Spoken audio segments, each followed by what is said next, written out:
Assalamualaikum warahmatullahi wabarakatuh. Perkenalkan, nama saya Lutfiah Aldina. Saya berkuliah di Universitas Islam Negeri Raden Fatah Palembang, Fakultas Adab dan Humaniora, Prodi Bahasa dan Sastra Arab. NIM saya 1920401022. Mata kuliah fonologi yang bertema tekanan atau stres atau an-nabruh. Semoga apa yang saya jelaskan bisa bermanfaat. Konsep tekanan, konsep stres atau lebih tepat lagi tekanan dan bahasa Arabnya yaitu an-nabruh. Kamal Bizar mendefinisikan tekanan sebagai pengucapan suku kata dari suatu kata dengan cara yang relatif lebih jelas dan daripada suku kata lainnya di sebelahnya. Dia menunjuk pada apa yang menggambarkan hal ini. Suku kata bervariasi di antara mereka dalam mengucapkan kekuatan dan kelemahan, sehingga suara atau suku kata yang disuarakan berbicara dengan energi yang relatif lebih banyak dan membutuhkan anggota yang lebih kuat, seperti do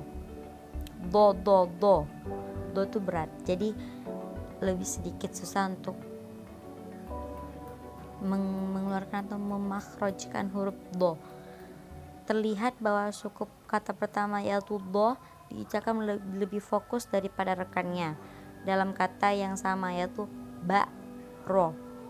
Taman Hasan mendefinisikan aksen sebagai suara atau suku kata yang relatif jelas kita dibandingkan dengan suara dan suku kata lain dalam ucapan.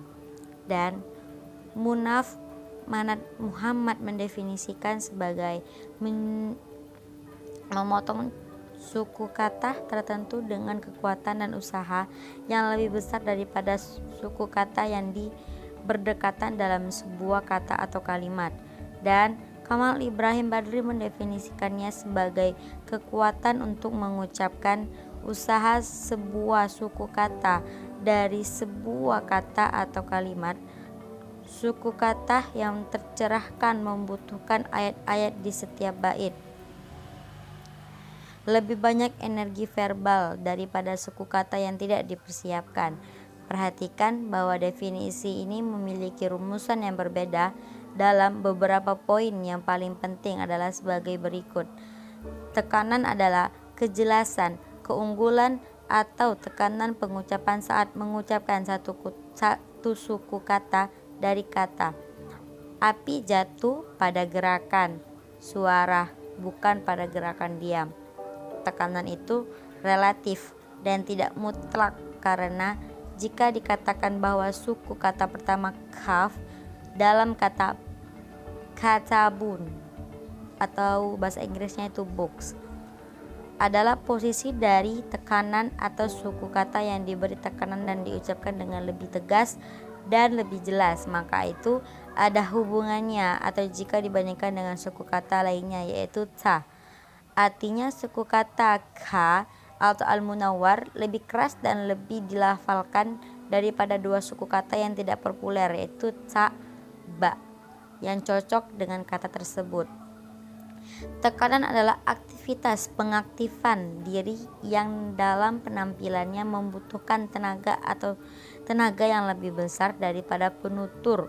Untuk menjelas poin terakhir ini, Muhammad Ali Al-Khawli menunjuk pada beberapa aktivitas fisiologis yang luar biasa dalam sistem vokal yang mengiringi vokalisasi suku kata yang disuarakan, yaitu mengaktifkan organ artikulasi, vokalisasi. Gabungan suku kata ini mengaktifkan otot paru-paru dengan cara yang khas untuk mendorong udara dengan aktivitas yang hebat. Gerakan kedua, pita suara diperkuat dan getaran diperluas. Kedua akord lebih menyatu dalam gasus suara yang keras dan bergerak lebih jauh dalam kasus suara bisikan. Aktivitas kedua session meningkat jika mereka berpartisipasi dalam berbicara. Gerakan lidah menjadi tepat dan kencang untuk memastikan keluarnya jelas dan bukan orang lain. Upaya otot meningkat pada organ bicara secara umum. Dalam kasus suku kata tanpa tekanan, yang terjadi pada sebaliknya, aktivitas alat-alat bicara berkurang, amplitudo getaran vokal berkurang, alat-alat bicara relatif kendor dan menjalankan fungsinya, tekanan udara yang keluar dari paru-paru berkurang, kenyaringan suara berkurang, dan kejelasan serta kejelasan menurun.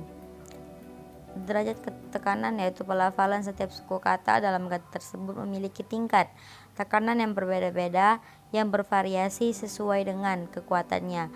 Setiap suku kata memiliki tingkat aksen atau tekanan yang sesuai. Oleh karena itu, suku kata di seluruh kata tidak memiliki tingkat tinggi, kejelasan, dan keunggulan yang sama. Ahli bahasa memegang 4 derajat tekanan menurut kekuatannya, itu tekanan primer atau tekanan utama, yaitu derajat tinggi. Ini dilambangkan dengan simbol seperti itu. Tegangan sekunder yang kedua dalam hal kekuatan dilambangkan dengan simbol itu. Tegangan rangkap 3 atau tengah dan ketiga dalam hal kekuatan dan dilambangkan dengan simbol itu atau dibiarkan tanpa simbol. Nada lemah yang keempat dalam hal kekuatan dilambangkan dengan simbol seperti itu. Jika Anda menerapkan keempat jenis tekanan ini pada kalimat kaifahalukum, apa kabar, kaifahaluka, apa kabar. Jadi mereka akan didistribusikan sebagai berikut. Suku pertama yaitu kai adalah posisi tekanan awal. Suku kata kedua yaitu fa, posisi tekanan lemah, kaifa. Suku kata ketiga yaitu ha, posisi tekanan sekunder. Suku kata keempat yaitu luka, posisi aksen tengah atau tekanan tengah. Setelah pembagian derajat aksen 4 derajat ini secara ketat dibagi kecuali yang diterapkan sehingga mereka menghilangkan tekanan rangkap 3 atau tengah dan hanya puas dengan 3 derajat tekanan: tekanan utama, tekanan sekunder, dan tekanan lemah. Pembagian ini kurang akurat dibandingkan segi tetapi lebih mudah dibedakan dan diterapkan. Namun kelompok ahli bahasa lain melihat bahwa pembagian rangkap 3 ini juga sulit dalam hal pembedaan dan penerapan, terutama tekanan sekunder, sehingga mereka menggunakan pembagian biner dan hanya menggunakan 2 derajat tekanan utama atau pertama dan tekanan lemah. Meskipun pembagian biner ini adalah yang paling sederhana dan diklarifikasi akusatif, analisis sinaksis biasanya berfokus pada tegangan utama dan pertama dan dengan mengesampingkan yang lain. Karenanya analisis numerik hanya berlanjut ke bagian di mana debu jatuh. Jika dikatakan bahwa tekanan pada kata kitabun berada pada suku kata pertama yaitu ka, dan pada kata kitabun berada pada suku kata ca, maka yang dimaksud dengan tekanan primer atau primer yaitu ca itu kedua lah. Kata pertama itu ka, ta, kita, kata. Jenis tekanan dan fungsinya. Tekanan ada 2 jenis, aksen kata dan tekanan kalimat. Sedangkan untuk tekanan kata jatuh pada suku kata seperti suku kata yang pertama ghin pada kata ghafar, memaafkan, ghafarun, ghafara yaghfuru, dan pada suku kata kedua yaitu tal pada kata minta maaf. Suku kata ketiga yaitu fa pada kata mencari pengampunan. Dan paragraf terakhir yaitu funa dalam kata munafikun. Sedangkan munafik tekanan kalimatnya jatuh pada salah satu kata kalimat seperti kas Muhammad yaitu al-mubtada. dalam kalimat Muhammad adalah pelajar aktif, atau apa yang jatuh pada intonasi mim dalam kalimat Muhammad tidak terlambat. Setelah ditekankan pada level kalimat, fonem digunakan secara fungsional untuk membedakan kalimat dengan semantik, dan aksen sebagai fonem superdeterministik termasuk dalam kata menurut konteks linguistik, di mana ia disebutkan seperti dalam dua kalimat tersebut, yaitu ini bagus untukmu, ini bagus untukmu.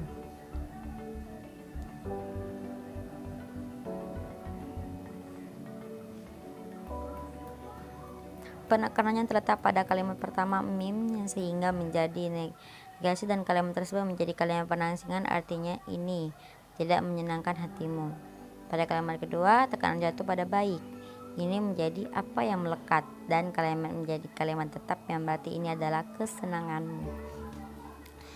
Pelaksanaan penekanan dalam bahasa Arab pada aturan tertentu baik pada tingkat kata maupun kalimat. Akan tetapi aturan-aturan ini dirumuskan secara berbeda di antara para sarjana dan peneliti. Hal ini mungkin disebabkan oleh fakta bahwa topik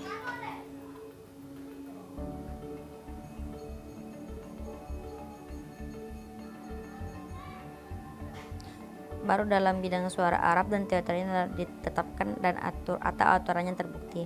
Baris-baris tersebut